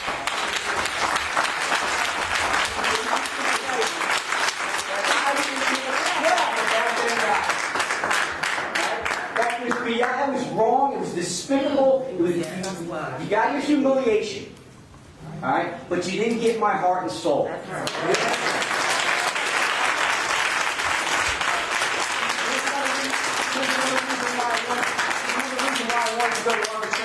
Okay? What am I supposed to do? Contract says you got to offer the overtime to the full-time cop first, which I did every time. But they turned down almost 2,672 hours in 2019. Okay? They turned down 2,132 hours in 2020. All right? And I get it. They get fatigued. But here's the thing. All right? If they can't work it, all right, you're worth more than a bank of hours. Yes. And I will bring my great. All right? I'm telling you right now that if this is going to arbitration, my professional opinion, different opinion. And my wife will tell you, all right, had shouting and screaming matches in my house with the solicitor about various different things. And I told the same thing. Against legal advice, you're not to go to the FOP. Against legal advice, that's it. And you know what? It's one of the things where, I wrote this letter, all right? I don't like to let people down. I'm not going to let you down in the story. So, do what you will, but do me a favor. Can you do this for me tonight? Can you please give me some sanity back? Can you please allow me to live? Can you please stop the story?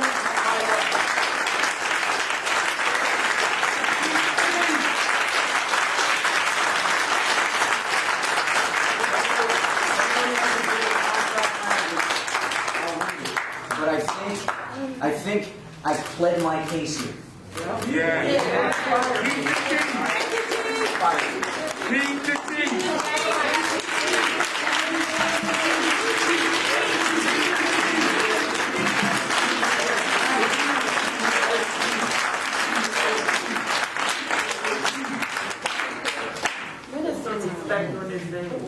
Okay. The motion to remove Chief Papiro and appoint a temporary replacement. I hereby make a motion to remove Anthony Papiro. Are you serious? For Yaden Police Department effective immediately. How do I teach the little children? There's a second. They are right now. The motion has been seconded. It is moved and seconded. Move Anthony Papiro as Chief of Police effective immediately. Who seconded? Does any member of this board care to address the merits of this motion? Yes. Only the councilors are allowed. Only the councilors are allowed. This man, I texted this man last night because it was kids walking down my block in my driveway near my car, and I don't play about my stuff. So he could have said, "Buzz off, Nikki. Don't be bothering me. Y'all know what y'all put me through." He said, "I'm on it." Last night, this is how much this man cares about this town.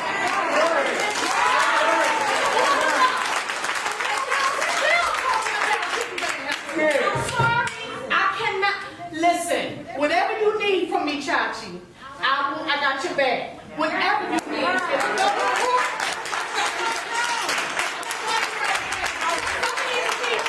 Sitting up here talking about how much they love God and they treat people like this.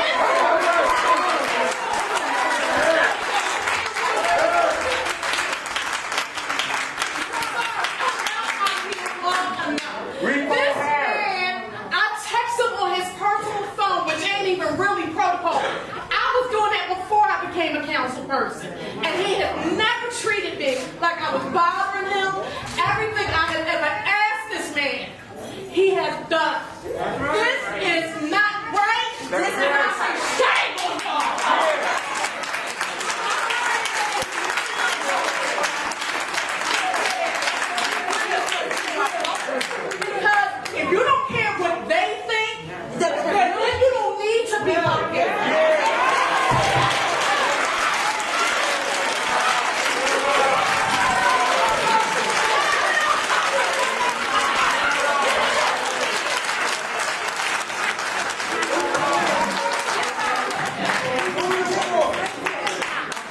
Remember these days, though. Make sure don't none of these people ever win another election.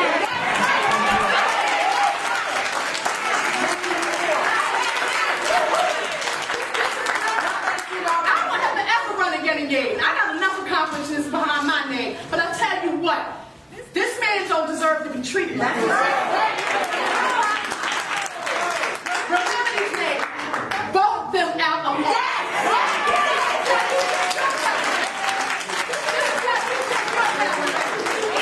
one of these same people that keep showing y'all what he got to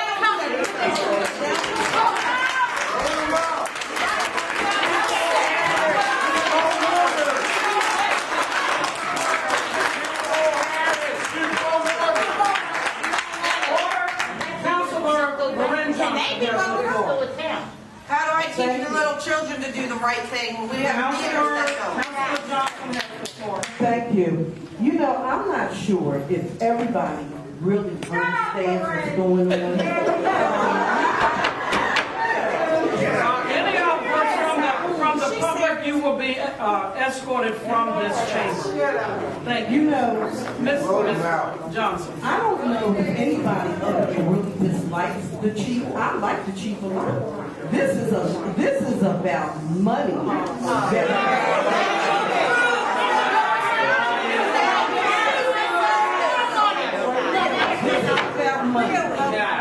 It is about money. It's about you. If any of you can go to a job and lose $100,000 with your job, it would be a wonderful, wonderful thing. Life really does not work like that. This is not about a like or dislike, a white, black, Asian, Mexican. It is not that.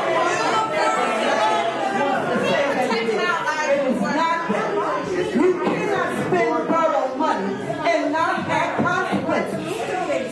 And it's not just that.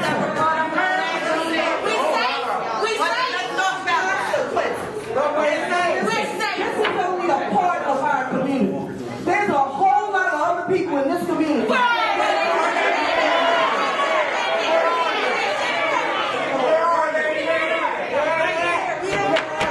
Thank you, Councilor Johnson.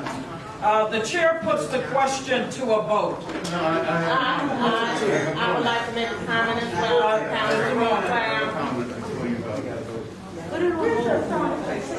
I believe Councilor Monroe would like to make a comment as well. Okay. Yeah, I have Councilor Roadcutter. And then you, Mayor. Chief, I'm so sorry you're going through this. And I echo everything Councilor Beatty said. Yes. I echo everything she said. Me too. This is ridiculous. Me too. And it is about race. It's not about money. It's not, I have the floor. It's not. I have the floor. Thank you. Go ahead. Because if it was truly about money, we wouldn't have counselors frivolously spending money to stay at a hotel that's 20 minutes away for 2 nights on the taxpayer's back. Okay? So if it was truly, and it was sad, and I have the floor. Get it together. But we're talking about the ones that didn't pay their own way. Because I see right here, we're asking for reimbursement of about maybe $1,500 for a hotel stay. Lunch. Some people did not pay their way. So if it was truly about money, they would not be doing this. They would not be going out during a pandemic, eating lunch on your dime. On my dime. Without proper receipts. If it was truly about money. It was about race. And I said from the gate, who made the racial comment? And I must stand on that, go before the courts, have my right hand up to God, and say, I swear to tell the truth, the whole truth, nothing but the truth, so help me. It was said, this is a majority black town, and we should have a black police chief. And what he's going through is a damn shame. Because if it had to to him, it'll happen to somebody else.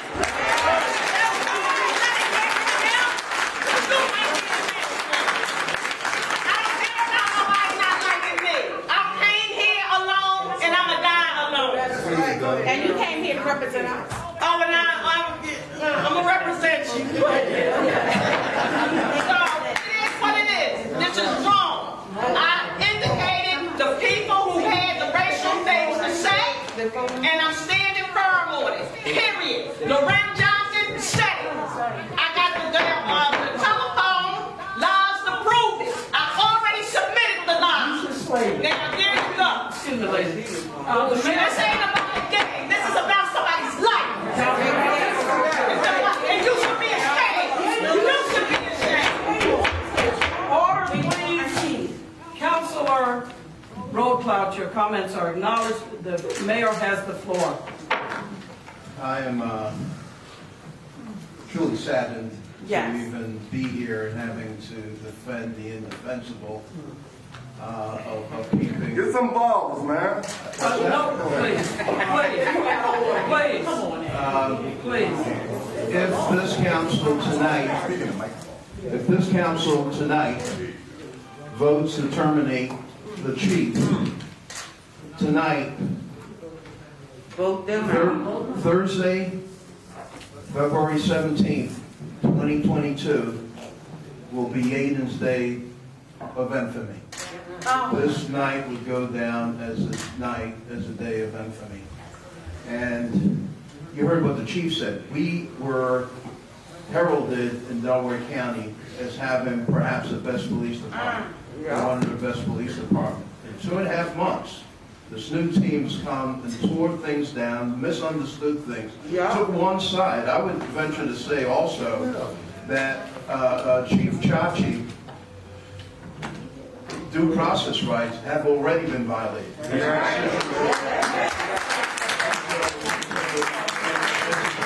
That's already been made. Okay, this meeting is a sham. This meeting is not an open meeting where we're getting all sides. The decision's already been made. And also, what's wrong is he's not ultimately responsible. Okay, I am. Wait a minute. Let me finish. Let me finish. Unlike you, I got. We can talk. Let him talk. No, wait a minute. The buck stops with me. I'm the mayor. I approve the working of the part-timers, not him. And also, who signs the checks? Who signs the checks? He doesn't sign the checks. I don't sign the checks. Okay, so whatever. But why blame him? Why put all the blame totally on him? Okay, I approve the working of no, because we kept the residents safe. No, we kept the residents. We did the right thing. And also, every police department around the country is way over in their police budget because of COVID and all these things. We came, I don't get into it. We did a responsible thing. And this man does not deserve to go. I'm embarrassed to even be here. I'm embarrassed for him. I'm embarrassed for Yaden, and yes, as mayor, look, I'm embarrassed for Yaden and Delaware County. I'm very embarrassed.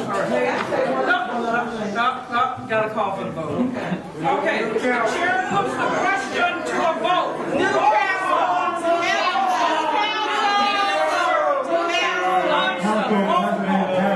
No, sir, Mr. Yes, sir. Yes. Point of order. Mr. Goodman, you do not have the floor, sir. He said he was coming back. He said he was coming back. Be respectful. I made a motion. No, sir. Be respectful, ladies. No, sir. This is You're a not a sham part. proceeding. Sir, you're not a part of the governing body. No further comments, sir. I made a motion. Council President Harris. Yes. Trash. She's so disrespectful. Council Vice President Johnson. Yes. Trash. You're terrible. Take the president now. Council Member Beatty. Thank you. Now, what about the lawsuit? Council Member Councilperson Latoya Monroe. Councilman Monroe. Councilperson Monroe.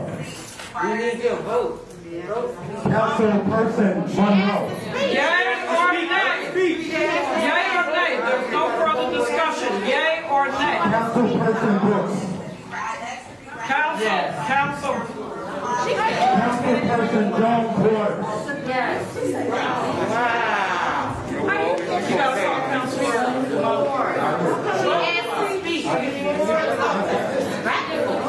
Councilperson Roadplow. No. Thank you. The motion carries. Get rid of the council. The next question. No.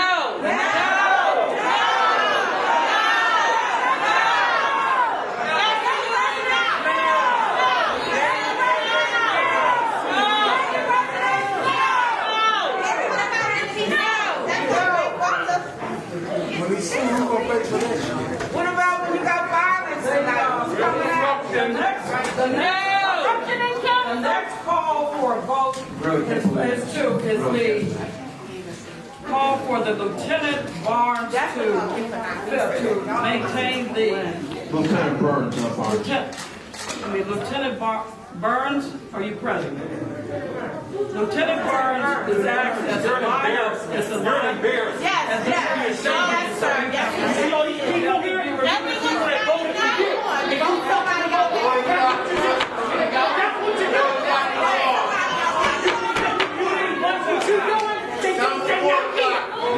Okay. You're terrible. You're You're terrible. It's not fair. You're terrible. It's not fair.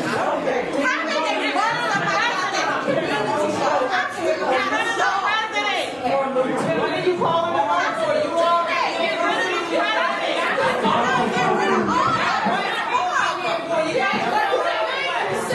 You already making a decision. Councilperson Harris. Won't you step down? Councilperson Johnson. How do we get done? Councilperson King. Vote them out. Vote them out. Vote them out. Vote them out. Councilperson Johnson. Vote them out. Vote them out. Vote them out. Vote them out. Vote them out. Vote them out. Vote them out. Vote them out. Vote them out. Councilperson Roadplow. Vote them out. No. Vote them out. Vote them out. Councilperson Roadplow. Are you voting or you staying? Councilperson Roadplow. Okay, go ahead. We're voting to have the lieutenant next in command. You're voting to bankrupt the council. You're voting Thank you. As the interim chief. Councilperson Brooks. The officer. Councilperson Jones Waters.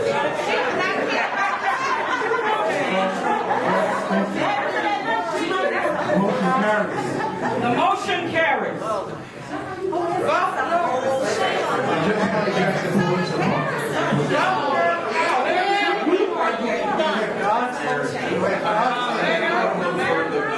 Yes, I do have. Let the record Okay, the mayor is recognized for his report. Before mayor does that. No, sir. No, sir.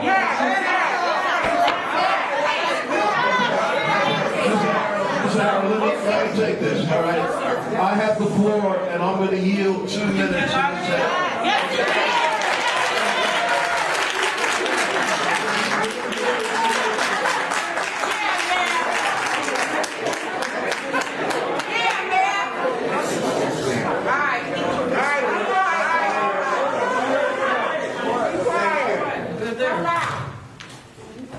I made a motion last Thursday.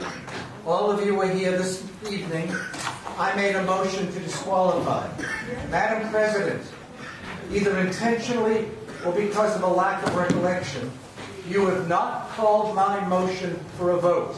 That is improper, and so have taken the substantive 2 votes without first making a motion on mine and getting comments from each of the 4 you have violated again the chief's due process rights. That's the first step. You have ignored it. So it is a motion that is pending. Number two. Drunk with power. Number two. In 1866, Madam Chairman, in 1866, after the Civil War ended, Congress passed a law called 46 U.S.C. 1981. Many years later, Justice Warren held that that applies to state and municipal governments. We will be filing a federal court lawsuit. A, seeking the disqualification that you refuse to rule on. Seeking a clear hearing. And I insist that a litigation hold is put on all documents, emails, text messages, anything else that deals with the bias and opinions of the President and all other members. And therefore, to preserve the chief's rights, we ask you to delay this so a federal court can hear it.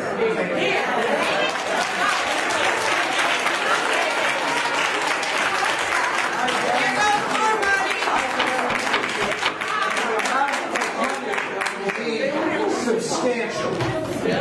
All right. Yeah, I have.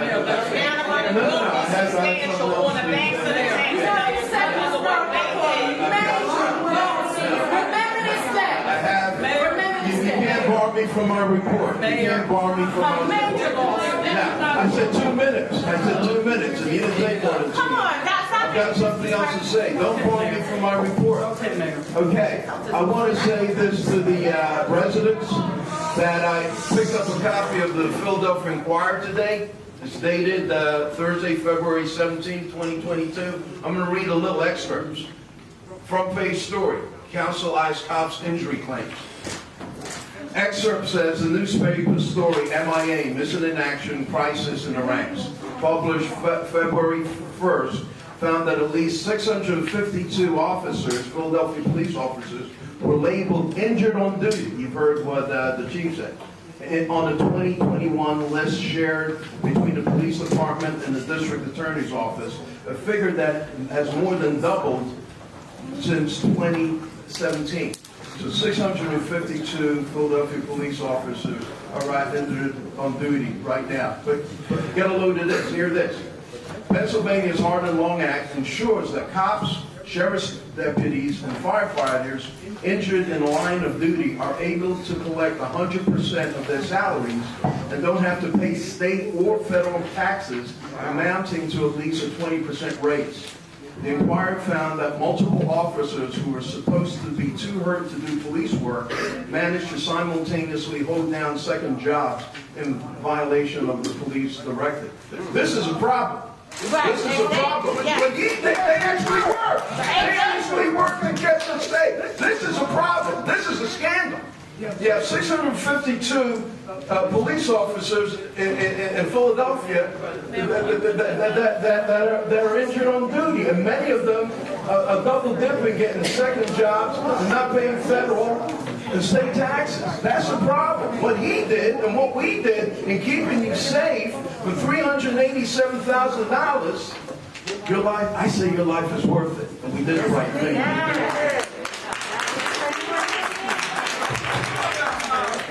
Next on the agenda is the manager's report. No.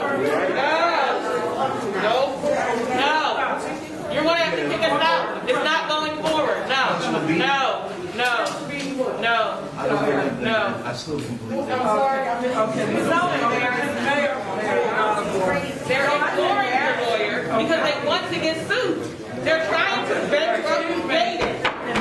They're trying to bankrupt David. They're inexperienced. They're incompetent. They don't know what they're doing. They're going to bankrupt David.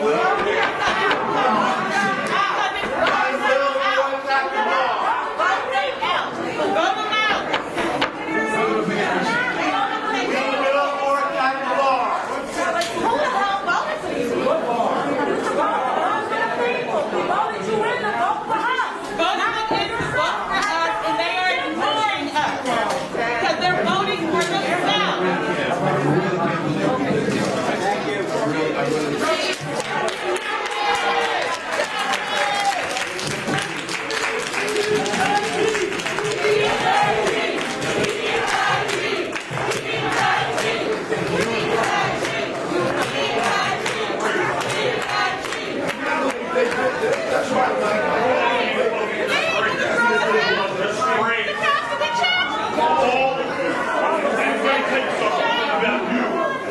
You spend money in the borough, okay, you spend money in the borough, and you